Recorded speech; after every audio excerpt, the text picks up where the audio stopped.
you'll most certainly be right. I have looked in the mirror every morning and asked myself, if today were the last day of my life, would I want to do what I am about to do today? And whenever the answer has been no for too many days in a row, I know I need to change something. Remembering that I'll be dead soon is the most important tool I've ever encountered to help me make the big choices in life. Because almost everything, all external expectations, all pride, all fear of embarrassment or failure, these things just fall away in the face of death, leaving only what is truly important. Remembering that you are going to die is the best way I know to avoid the trap of thinking you have something to lose. Mission accomplished, left the world with everything I covet. Lifelong dream fulfilled, no more setting budgets. Fucked up a lot of money since it don't last. But mama never raised fools, so you know I stash. Bitches that I couldn't have became easy Vicks. Blame it on the luscious life that the TV pitch. My CDs used to hold drinks, now they hold rank. Atop the topic of discussion of who stole the cake. A slick mouth got me chopping down Derby stallions, getting high off more than weed. Bitch, I'm 30,000 feet up, with my feet up. First class free lunch, sipping 3 cups of vodka and crayon in case God tapped the clock. I'll be faded after life when they latch the lock. Fly Reed Irvin, driving, speed and swerving. Collision course to wealth, cause I ain't trying to be worthless. If I should fall, bury me inside that gold casket. Yeah. If I should fall, bury me inside that gold casket. If I should fall, bury me inside that gold casket. If I should fall, bury me inside that gold casket. I left it all on the court, let my music vouch. Touch money I never seen a nigga losing count. I recognize you, Benjamin, who you trying to hoax? I used to chase you on a daily, now you at my door. Used to think I'd rather die than stay mediocre. I know something great inside me, I release it on you. Before I go, trust me, I ain't planning on staying long. Cause I wanna be great and all them dead and gone. Since I murdered every beat, see you in lyrical hell. Self-made, nigga, I did it for self. Praise God, went against the odds and I covered the spread. Life's a bitch and I admit, I am in love with the head. Underdog of the century, bitch, I slay Goliath. Nobody was hearing me, so I pray for silence. Nigga, you ain't gotta name me king. Ray already mean it. My last wish from this cruel world when I leave it is, if I should fall, bury me inside that gold casket. Yeah.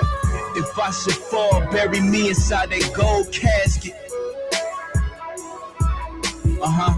If I should fall, bury me inside that gold casket. If I should fall, bury me inside that gold casket. Yeah. Oh yeah. If I should fall, bury me inside that gold casket. Hey, that's a hell of a way to go out. You know what I mean? Imagine going out and when they bury you, they got the gold casket with just showing off your accomplishments and everything that's been great in your life. I don't think there's no other. There's a couple other ways to go out, but I think that's one of the top tier ways if you ask me. What's going on? It's your boy, John B., better known as DJ Chill. Welcome. This is the Hype Real Podcast. We talk about everything under the sun. Live Reaction Sunday. You know, something simple, something light. Ain't that how they say it nowadays? Something light. So we go live every Thursday and Sunday. We go live Thursday 9 p.m. My main man Ray, shout out Ray. That was Ray 6:23 a.m. and that was Gold Casket off of Rap Gold a couple years back. But I always tell them good music is good music, and just because it ain't new to you don't mean it ain't new to them. Shout out Ray for that. So football season's over for the Cleveland Browns, but football season has still been going strong for everybody else who was blessed enough to make the playoffs. But before we get off into the playoffs, I want to say shout out to everybody. Make sure y'all pull up. Homework time. I know. Nobody wants homework, but this is the fun homework. This is the good stuff. I want everybody to pull up, sit down, like, subscribe, and enjoy is the Hyper Real Podcast on all platforms. That's TikTok, Twitter, Twitch, Instagram, and also Riverside. Subscribe on YouTube. And just make sure y'all pull up, have a good time. Tell a friend to tell a friend to tell a friend. Okay. So let's get into this football. I'm an Ohioan. So I want to talk a little Ohio sports because we can't talk any Cleveland Browns football. We didn't lose. At least not for real. So there's a lot going on in sports. It's been a crazy playoff so far early. We're going to talk about the Bears, and we're going to talk about Green Bay. We're going to talk about the Bills. We're going to talk about the Jags. Right now, the Eagles are playing San Francisco, and it is a 13-10 game. Just kicking off halftime, the Eagles have the lead. So, I got a lot of people who are Cincinnati fans that like to pull up. Excuse me. Shout out to my Cincinnati fans. And I talk to them sometimes, talk to the Cincinnati fans, and I tell them, like, hey, your offense is great. Your defense is trash.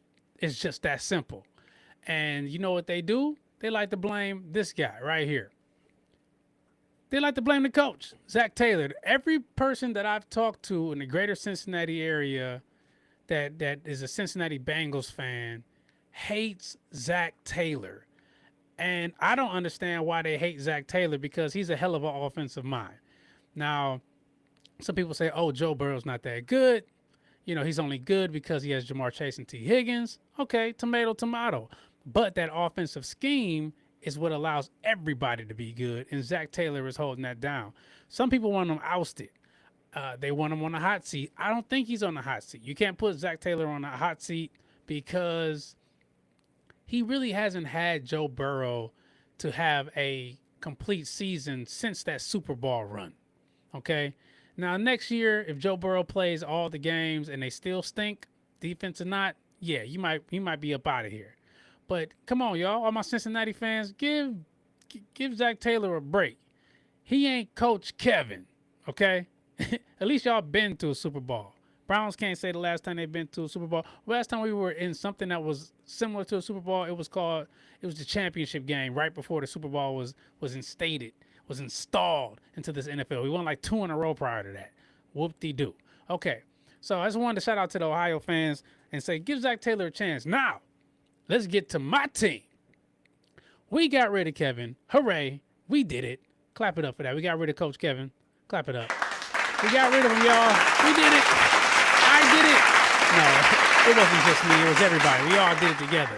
He had to go. So now the question is, who's next? What's next for the Cleveland Browns? There's a lot going on. A lot of people have been interviewed. A lot of people are saying things. But one thing that came up, and I want to share this with you guys, is the Cleveland Browns. And this is one of the guys, Zoomin' Lou. He's verified. He has a lot of insight. They say they want to keep Schlesinger. They want to keep Schwartz. Excuse me. I'm thinking defense. They want to keep Schwartz. They want to keep him. But they want to keep him as the DC. So they're saying whoever comes in as the head coach has to keep Schwartz as the DC. I got two things with that are kind of bothersome. One, why is it the Browns saying they're dictating who the next head coach's defensive coordinator is? That's going to be a rub of friction. And two, why isn't he up for the head coaching job? How is he just basically? This is telling me he's not going to be the Browns head coach. They don't see him as a potential candidate to be the coach. They like him in the position he's in. Either that or he denied wanting to be the head coach, but he wanted to stay on board as the DC if possible. The players love him. The fans love him. I think he would be pretty good at the head coaching position. He's not my choice. I think Kubiak over there in Seattle should come over here and be the head coach. Either him or Daboll. But that's just me. So Schwartz is out as the head coach. They're pretty much, the writing's on the wall. They're going with it. But I also read an article, seen it, and I got the info for you guys because I don't like just saying it. Everybody likes pictures. So I got this also. They're saying former Ravens head coach John Harbaugh likes Browns OC Tommy Rees and may be willing to retain defensive coordinator Jim Schwartz if he chooses to coach the Browns. Owner Jimmy Haslam has long admired Harbaugh, dating back to his days as the minority owner of the Steelers. So we're looking at a John Harbaugh takeover. John Harbaugh is a defensive guy. I don't know if he would be okay with Jim Schwartz as the defensive coordinator. John Harbaugh, the former Baltimore Ravens head coach, likes to run a 3-4. Right now, we run a 4-3. So he will want to get guys in that would allow him to run his system. Again, he's a system coach. I will say, Kubiak, who was the coordinator for Lamar Jackson, 2 MVPs, by the way, was the reason that they switched up the offense. It wasn't Jim Harbaugh. So my worry is you bring in this old school coach who's stuck in his system, and he wants everybody to fit into his system the way he wants it to go. And I just worry that, are we doing the same things over and over again? Is this just a rinse and repeat? And then all of a sudden, we're in the same predicament that we were in with Coach Kevin when everybody has to fit into the system. And he was supposed to be this offensive guru. So we'll see what happens. Mel pulled up. What up, Mel? He said they need to get rid of him and have a fresh start. I agree. But we're going to see what happens. Who's him? Let me know who's him. I appreciate you for chiming in. Thanks for showing up. Also, so the Browns are going to be in a pickle. There's a couple guys. I don't think Schwartz is the head coach. Not at all. I definitely can see John Harbaugh. I say the only advantage is he knows the division.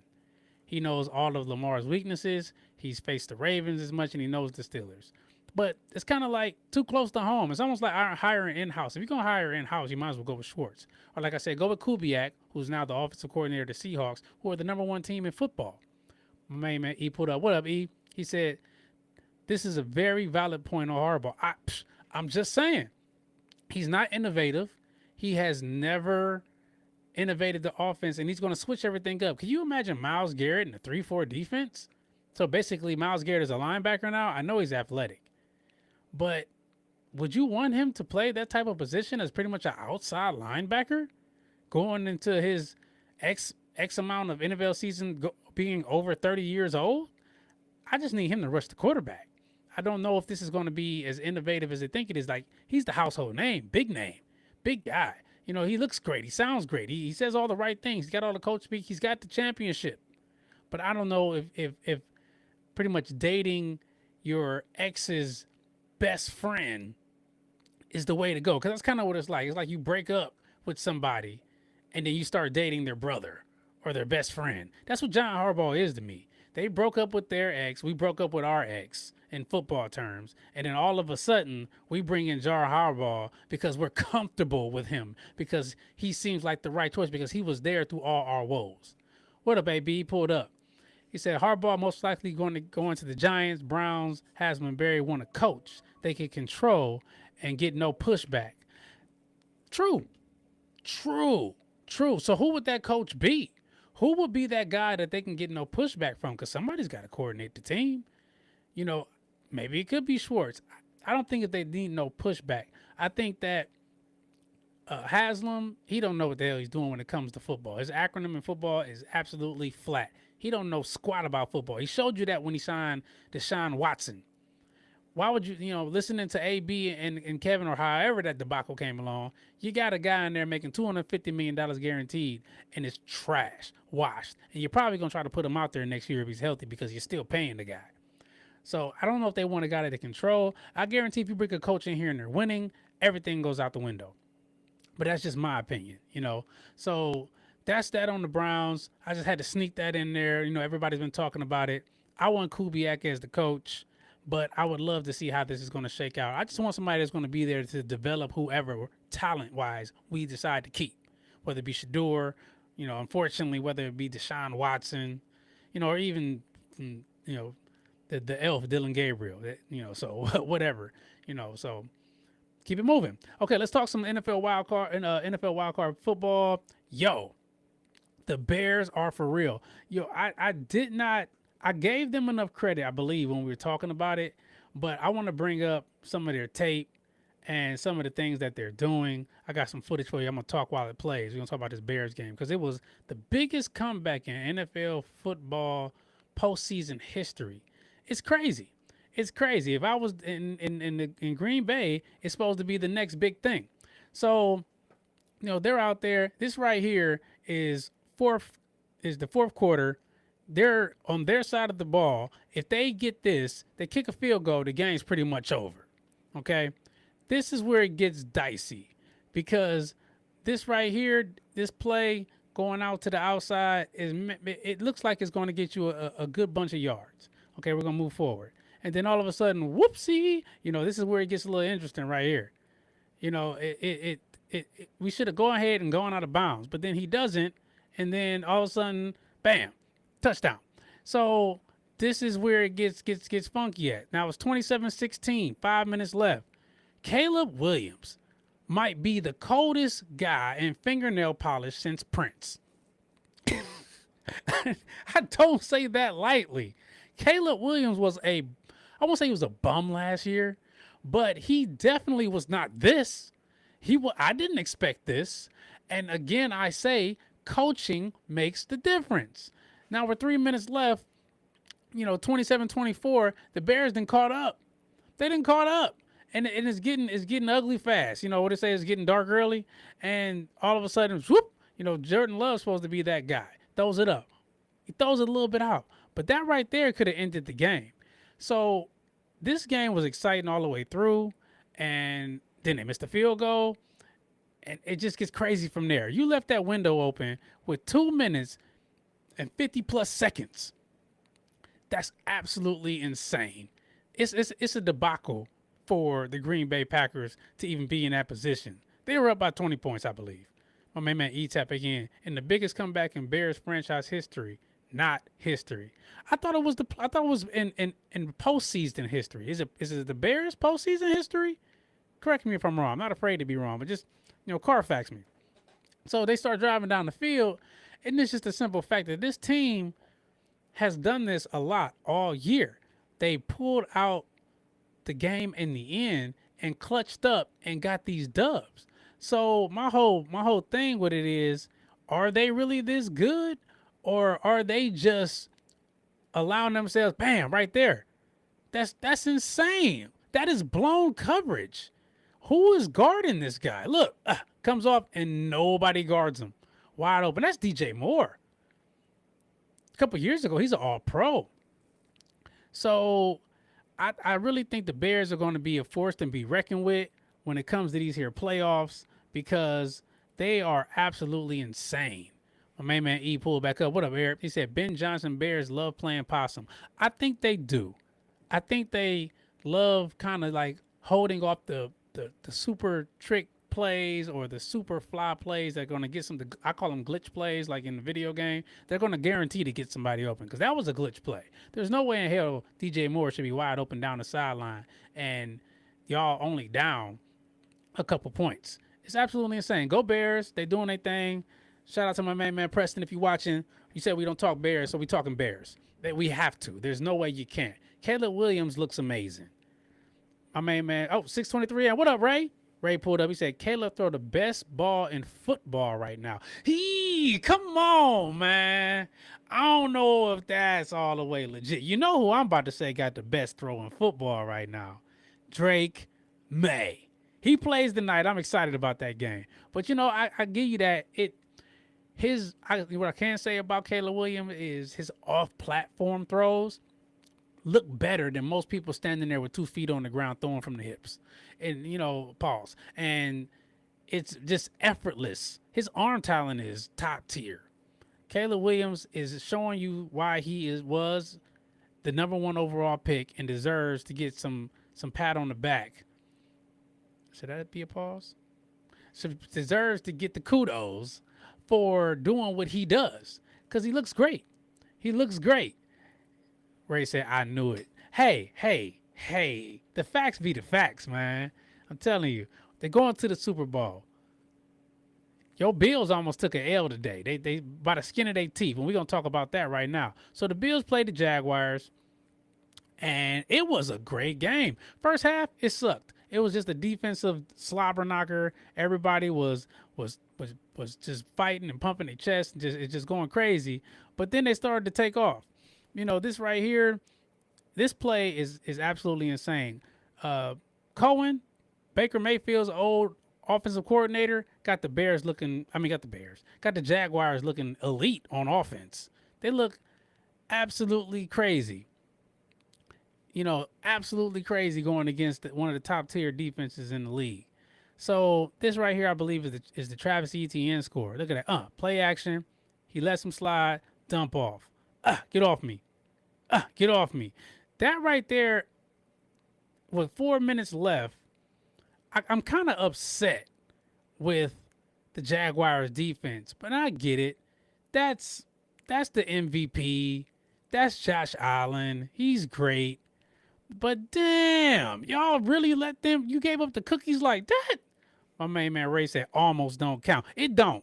Almost only, old school Army guy told me one time, almost only counts in horseshoes and hand grenades. I didn't get it for a while. But when you play horseshoes, you got to get close to the pole. And if you're close with a hand grenade, it don't matter. Man, it's diabolical with the metaphor. So off the back foot, dot. If he wasn't off the back foot, that probably was a touchdown. Josh, I don't know. You say Caleb's got the prettiest throw in football. Josh Allen, arm tie. Look at that. That's a dot. And he was throwing off his back foot. It's insane how good Josh Allen is. Now, some of these calls were questionable. Like, even when it got here, was it really 4th and inches? I could have sworn what the rule was when you begin to slide is where you go down. But then when they reiterated the rule on TV, they said where you begin to slide is not where you're down. It's where you get touched after you begin to slide. So Josh Allen got touched, got put down. And look at this. Is that even legal? Like, there's a rule that says you're not allowed to pick the person up and move them forward. And the Jaguars, y'all should be disappointed in yourself with just this play. You let this one man, this lineman, pick another grown man up and push him down and carry him to the 1 yard line. There's 3 of y'all. All 3 of y'all be off my team next year. Ain't no way in HE double hockey sticks. I'm cutting somebody's knees out. We getting a penalty. We getting something. He ain't about to get that close. And then you allow him to score on a push, whatever you want to call it. The Eagles then started something with this right here. Everybody's pushing, whatever it's called. And it's just absolutely insane.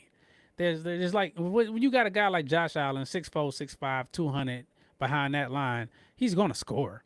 It's just the way it is. So let me pause it right here. Hold on. I'm going to stop sharing because I want to look right into the camera when I say this. So the Jaguars got the ball back. A minute to go. No timeouts.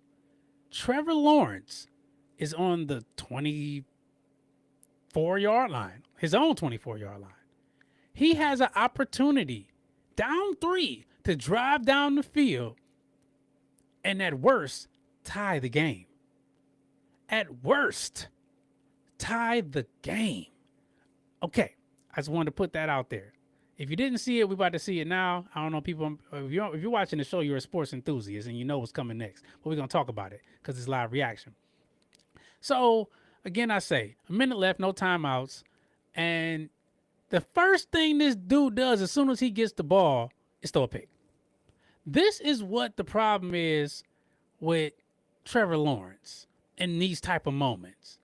Now, I can't totally blame him because Jacoby Myers let it bounce off his hands and then it bounced into the air and then into the defender's hands. Okay, but you can't make that throw. I said he panicked and he tried to make a big play.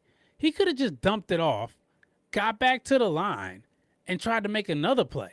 But when you do stuff like this, you kill your team's opportunity to really even get a chance. I said, I'd have rather him go on all 4 downs and then throw a pick or throw a bomb.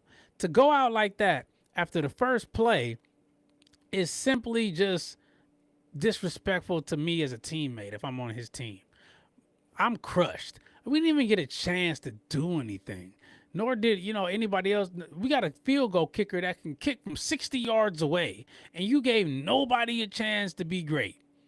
So, but I can't totally blame him. I only blame him because he made the decision to throw it there. The guy was covered. come on, man. You got to make a better read than that.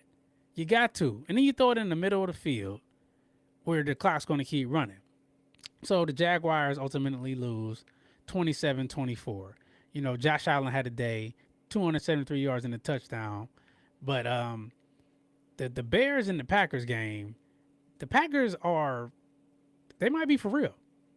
The rookie, Colston Loveland from Michigan, 8 catches, 137 yards. That's incredible.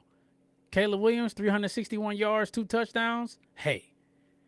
So I just want to see what's going to go down with the rest of these games. Right now, the Eagles are driving. They're up 13-0 still. Brock Purdy's playing decent. Saquon Barkley's having an okay game. 18 carries, 77 yards. Brock Purdy's only got 182 yards and a touchdown. It's quiet right now for Christian McCaffrey. He got 10 carries for 25 yards, and he's got 3 catches for 22 yards. So he's not really being the impact guy that we're used to out of Christian McCaffrey. But the big game is happening tonight. The big game that everybody needs to watch. The Patriots and the Chargers. I might even take bets. Who got the Chargers? Who got the Chargers? I'm taking the Pats. Drake May is scoring a combined minimum 2 total touchdowns. Maybe we rush one in, throw one in. He might do 3. That's your bet. You want to bet tonight? Bet Drake, because it's gonna be a good scoring game. I believe so. I believe Drake May scores 3 total touchdowns. Two might be running, 1 passing, or 2 passing, 1 running. If he gets 3 total touchdowns, book it. Put it in your bet. My main man E pulled up. He said, was feeding PJ, Jacksonville was feeding PJ Washington, wide receiver, all day. Where was he in the scheme on the last drive? He was there. He was on the underneath route, and he was open. But that's why I say I put it on Trevor Lawrence, because he took it upon himself to try to stretch the field. And when he did that, he threw it to a guy who really can't separate, is known more for his route running ability, and it really hurt the Jacksonville Jaguars, 1 and done. Like I said, I would be so pissed that we didn't get even opportunity. Give me all 4 plays and then we lose. We had a whole minute to go. Absolutely insane. So as the playoffs go on, my Super Bowl pick is the New England Patriots. I believe they make it there. And I even said they win. I said they win against the Rams. Oh, yeah, let's talk Rams and Panthers. That was a hell of a game. The Panthers almost pulled that out. They look like the real deal. Bryce Young might be a problem next year, everybody. They wrote him off. He was supposed to be done for. He threw for 264, a tud, and 1 interception. Matthew Stafford, if it ain't Drake May, who I think is the best quarterback in football right now, if it ain't Drake May for MVP, it's Matthew Stafford.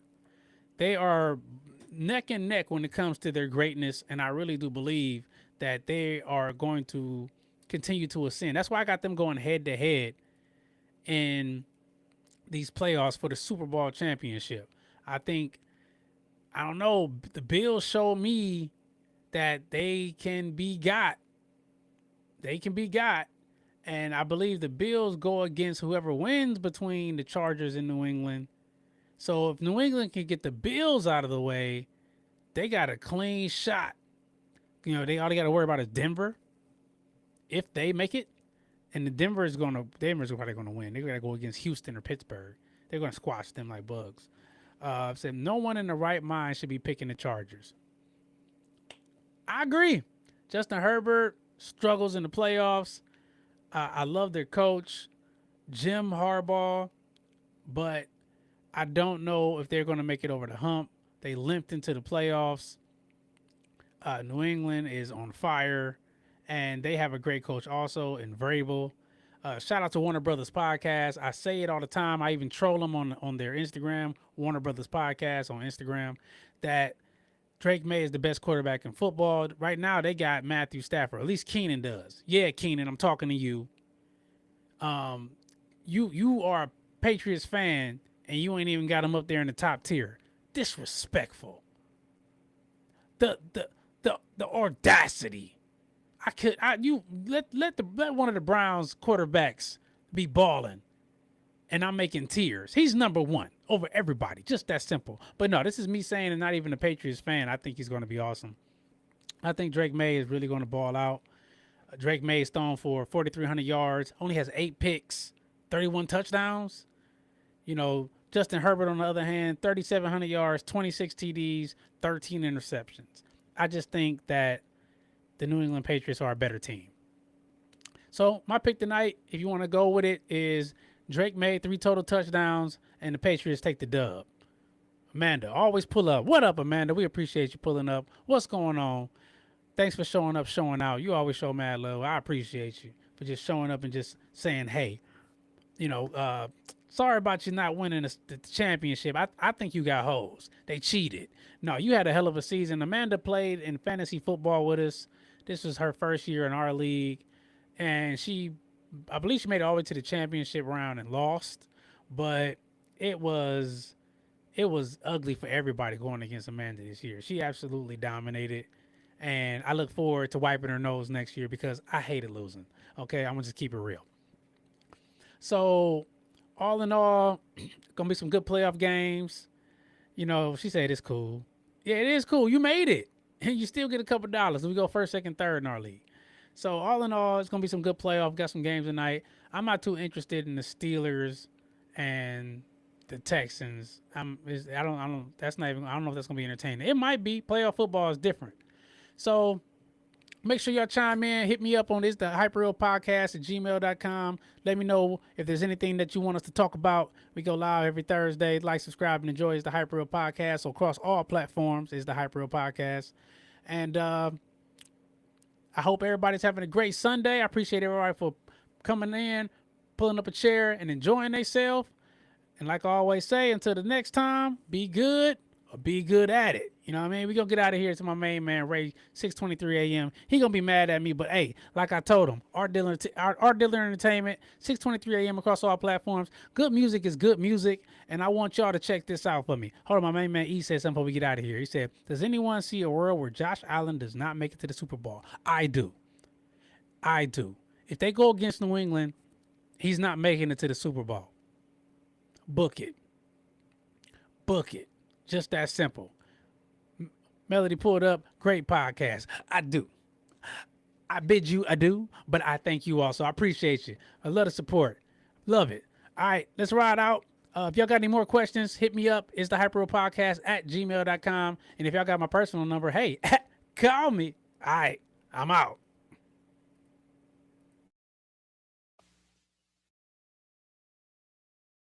If you live each day as if it was your last, someday you'll most certainly be right. I have looked in the mirror every morning and asked myself, if today were the last day of my life, would I want to do what I am about to do today? And whenever the answer has been no for too many days in a row, I know I need to change something. Remembering that I'll be dead soon is the most important tool I've ever encountered to help me make the big choices in life. Because almost everything, all external expectations, all pride, all fear of embarrassment or failure, these things just fall away in the face of death, leaving only what is truly important. Remembering that you are going to die is the best way I know to avoid the trap of thinking you have something to lose. Mission accomplished, left the world with everything I covet. Lifelong dream fulfilled, no more setting budgets. Fucked up a lot of money since it don't last. But mama never raised fools, so you know I stash. Bitches that I couldn't have became easy Vicks. Blame it on the luscious life that the TV pitch. My CDs used to hold drinks, now they hold rank. Atop the topic of discussion of who stole the cake. A slick mouth got me chopping down Derby stallions. Getting high off more than weed, bitch, I'm 30,000.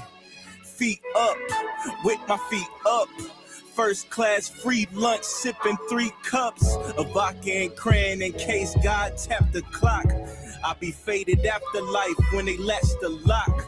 Fly Reed Irvin, driving, speed and swerving. Collision course to wealth, cause I ain't trying to be worthless. If I should fall, bury me inside that gold casket. Yeah. If I should fall, bury me inside that gold casket. If I should fall, bury me inside that gold casket. I should fall, bury me inside that gold casket. Yeah. Yeah. I left it all on the court, let my music vouch. Touch money I never seen a nigga losing count. I recognize you, Benjamin. Who you tryna hoax? I used to chase you on a daily, now you at my door. Used to think I'd rather die than stay mediocre. I know something great inside me, I release it on you. Before I go, trust me, I ain't planning on staying long. Cause I wanna be great and all them dead and gone. Since I murdered every beat, see you in lyrical hell. Self-made, nigga, I did it for self. Praise God, went against the odds and I covered the spread. Life's a bitch and I admit, I am in love with the head. Underdog of the century, bitch, I slay Goliath. Nobody was hearing me, so I pray for silence. Nigga, you ain't gotta name me king. Ray already mean it. My last wish from this cruel world when I leave it is, if I should fall, bury me inside that gold casket. Yep. If I should fall, bury me inside that gold casket. If I should fall, bury me inside that gold casket. If I should fall, bury me inside that gold casket. Yep.